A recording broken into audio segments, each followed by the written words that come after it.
Takes को जिसको निबूरू कहा जाता है इसका भी जिक्र करेंगे। शायद ये हक़ुल यकीन तो डॉक्टर साहब हम नहीं कह सकते, शायद ये वो चीज़ हो जो फैक्टर हो। इससे पहले भी पेशन गोइयां होती रही हैं कि जमीन से सैयारा टकरा, और न जाने कितने शहाब साकिब टकराते हैं जिनका वजन जमीन से बेहद कम होता है, मास बहुत कम होता है, वो तो टकराते रहते हैं। अगर कोई बड़ा टकराएगा तो क्या होगा, ये हम अगले प्रोग्राम्स में इसको डिस्कस करेंगे। डॉक्टर साहब एक निशानी और निशानियों का जो जिक्र है वो फरमाइए। एक तो ये सूरज का मगरिब से मैंने आज किया ना, एक तो सूरज का मशरिक के बजाय मगरिब से तुलू होना, वो तो डॉक्टर साहब ने उसकी एक साइंसी तौजीह भी दूसरा उस आग का जिक्र मैंने किया था, याद होगा कि मशरिक से आग नमूदार होगी और मगरिब से। डॉक्टर साहब इसकी कोई साइंटिफिक वो निकलता है एंगल, अभी तक कोई रिसर्च नहीं, अभी तक नहीं।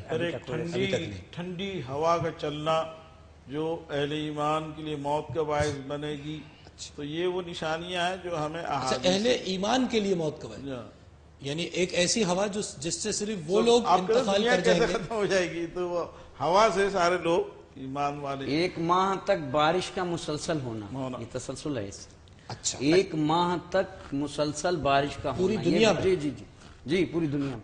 अच्छा, ये तवातुर से रवायत मौजूद हैं किताबें। एक कंफ्यूजन है मेरे जहन में, ये वो जो आपका सवाल ही था कि जब सारी चीजें रावी चैन ही चैन लिख रहा होगा, सब कुछ अच्छा हो रहा होगा, तो इस सिस्टम को फिर तलपट करने की जरूरत क्या है? कैप्टन साहब कोई ख्याल आपका इस बार? तो हाँ, तो ठीक है, तो वो मतलब वो क्या होगा, हजरत ईसा के विसाल के बाद दुनिया दोबारा जवाल पे चली जाएगी क्या?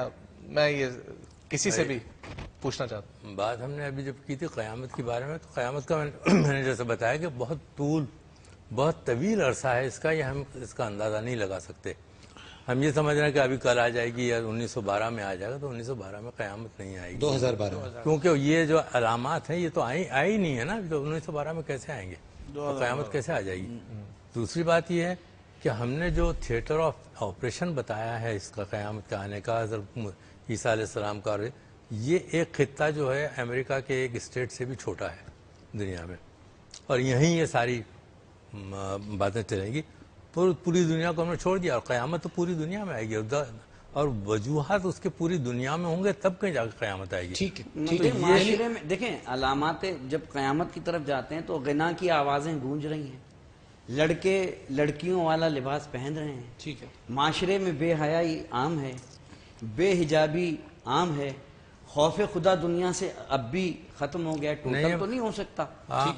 वो अलामातें जो आम निशानियां बताई गई हैं, वो आज माशरे में अगर आप ठंडे दिल से बैठ के सोचें, पूरी जुग्राफियाई हालात का जायजा लें, दुनिया भर के किसी तो इंसानियत का कत्ले आम हो रहा है, ठीक, कत्ले आम हो रहा है, इंसानियत का फाका आम है, इंसान रोटी के लिए तरस रहा है, ठीक, वो सारी अलामात मौजूद हैं।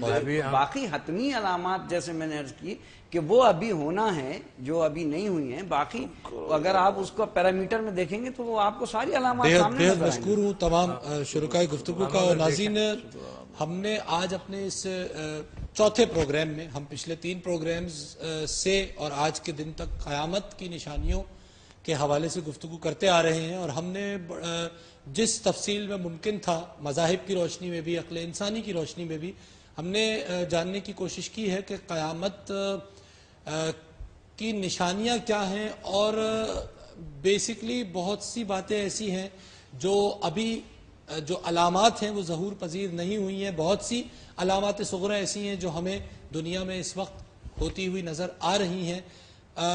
नुक्ता इसमें एक और भी है, वो ये है कि एक डिस्कशन जो हम इस प्रोग्राम में करने की कोशिश करते हैं वो इल्मी हवाले से, एक डिस्कशन जो मुझे अपने आप से करना है उसका ताल्लुक इल्म से नहीं ईमानियात से है।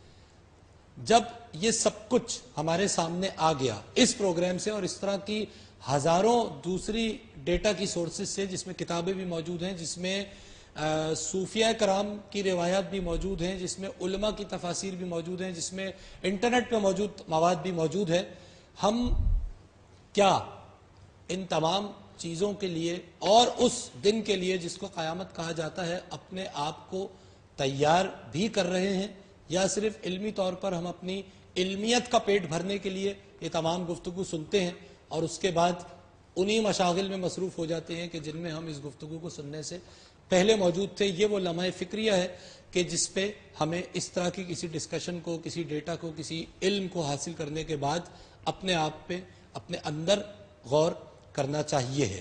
انشاءاللہ اپنے اگلے پروگرام میں ہم یوم قیامت کے حوالے سے گفتگو کریں گے کہ جب ایکچولی قیامت آئے گی تو اس وقت کا, اس دن کا, اس ساعہ کا, اس پیریڈ کا, جو بھی وہ ہوگا, اس کا کیا احوال ہوگا اور کیا ممکنہ تھیوریز ہو سکتی ہیں سائنٹیفک انالیسس کی روشنی میں کہ جو واقعات جب زمین پہ رونما ہوں گے تو ان کے نتیجے میں قیامت واقع ہو جائے گی.